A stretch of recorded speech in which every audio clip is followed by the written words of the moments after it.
जय गुरुदेव. धर्म तो कुळीचा जाणीजे, आपुले धर्मी निष्ठत्व वर्तीजे.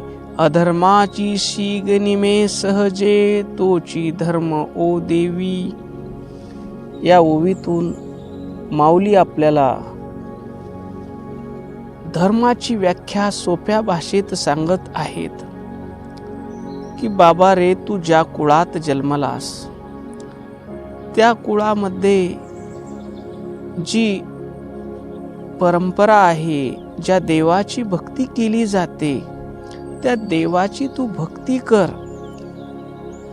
तुझे वाड वडील जे पूजा अर्चा उपासना करत आहेत ते तू कर आणि तीच पूजा उपासना करता करता त्याच्यावर दृढ निष्ठा ठेव की या देवाची पूजा केल्यानंतरच माझं कल्याण होणार आहे. अशी निष्ठा ठेवून तू ज्यावेळेस भक्ती करशील त्यावेळेस तुझ्यातले दुर्गुण आपोआप निघून जातील आणि तुला सत्याची प्राप्ती होईल. असं या ओवीचा सरळ भावार्थ आहे. तर आता आपण थोडं या ओवीचं गूढ चिंतन करू, या ओवीतलं परम रहस्य समजावून घेऊ. धर्म तो कुळीचा जाणीजे, जळ मोकळे जळचरास, आकाश मोकळे पक्षी कुळास, तैसा हा मोकळा सर्व जनास. असं संताच्या बाबतीत म्हटलं जातं. जसं पाण्यामध्ये, अथांग पाण्यामध्ये जलचराला प्रवास करण्यासाठी कुठंही बंधन नसतं आणि आकाशात उडण्यासाठी कुठलीही सीमारेषा पक्षाला नसतं. त्या पक्षी कुळासाठी आकाश मोकळे असते. तसं संत सर्व मानव जातीच्या आत्मकल्याणासाठी उपदेश करण्यासाठी ते सदैव उपलब्ध असतात. मग त्या संताचं संतत्व कशामुळं येतं तर ते धर्मामुळं येतं. आपण ज्यावेळेस मी कोण आहे याचा शोध घेतो आणि हे शोध घेण्यासाठी आपल्या कुळ धर्माप्रमाणे जे सद्गुरू आहेत, जे महापुरुष आहेत, त्यांच्या चरणी नतमस्तक होतो आणि त्यांना प्रश्न विचारतो, मी कोण आहे.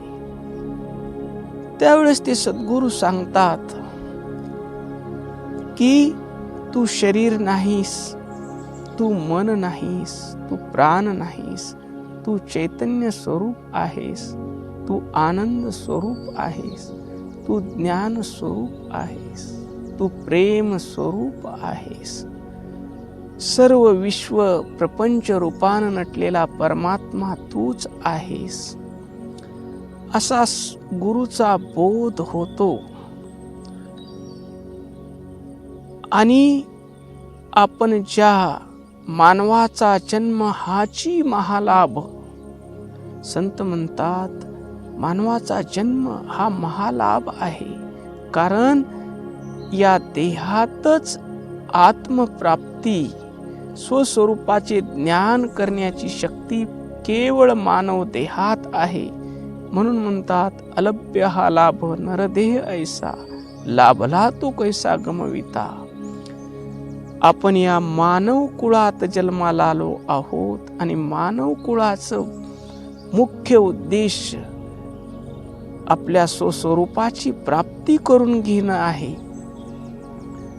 आणि सद्गुरूनं बोध दिला की तू आनंद स्वरूप आहेस, तू ज्ञान स्वरूप आहेस, तू विश्वात्मक आहेस.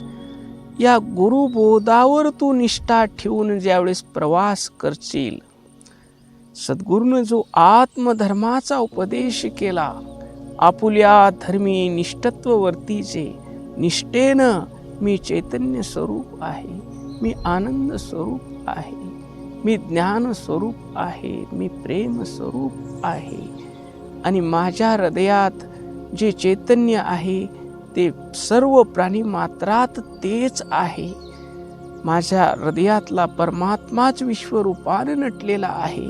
या भावानं ज्यावेळेस निष्ठा ठेवून, गुरुच्या वचनावर निष्ठा ठेवून आपली ज्यावेळेस वाटचाल होईल, त्यावेळेस माऊली म्हणतात, अधर्माची शीग निमे सहजे. आत्मधर्म ज्यानं झाकाळलेला आहे, सूर्य ढग आल्यानंतर दिसत नाही तसं काम, इच्छा, अनेक वासना, त्याची पूर्ती नाही झाली तर क्रोध, जे मिळाले त्यात समाधान नाही, आणखी पाहिजे हा लोभ, हे माझे आहेत आणि माझ्या जवळच राहिले पाहिजेत अशी वस्तू, व्यक्तीमधलं ममत्व, मोह आणि आपल्या ज्ञानाचा, आपल्या संपत्तीचा अभिमान, हे मद आणि दुसऱ्याचं चांगलं झालेलं न पाहणं, याचं नाव मत्सर. हे जे अधर्म आहेत, या अधर्माच्या अवगुणाचं जे ग्रहण लागलेलं आहे, ज्यामुळं आपल्याला स्वरूप दिसत नाही, त्या गुरुबोधावर निष्ठा ठेवून मी चैतन्य स्वरूप आहे, मी अखंड आनंद स्वरूप आहे, सुख दुःख हे मनाचे धर्म आहेत, जन्म मरण हा शरीराचा धर्म आहे, तहान भूक हे प्राणाचे धर्म आहेत, मी आनंद स्वरूप आहे. या वृत्तीमध्ये अखंड राहिल्यानंतर तिथं कशाचीही कामना राहणार नाही, कशाचीही इच्छा राहणार नाही. इच्छा नाही तिथं क्रोधही राहणार नाही, लोभही राहणार नाही, मद मोह मत्सरही राहणार नाही. आणि मी करता आहे, मी करत आहे म्हणून सर्व काही होत आहे हा अहंकारही राहणार नाही. हे सर्व अधर्म निघून जातील आणि तू आनंद स्वरूपात नित्य प्रतिष्ठित होशील, तुला आत्म धर्माची प्राप्ती होईल. असं या ओवीतून माऊलीला स्थूलाकडून सूक्ष्माकडे घेऊन जायचं आहे, देहभावाकडून आत्मभावाकडे घेऊन जायचं आहे, कुळ धर्माकडून आत्मधर्माकडे घेऊन जायचं आहे, अज्ञानाकडून ज्ञानाकडे घेऊन जायचं आहे, अंधाराकडून प्रकाशाकडे घेऊन जायचं आहे, मृत्यूकडून अमृत तत्वाकडे घेऊन जायचं आहे. ओम शांती शांती शांती.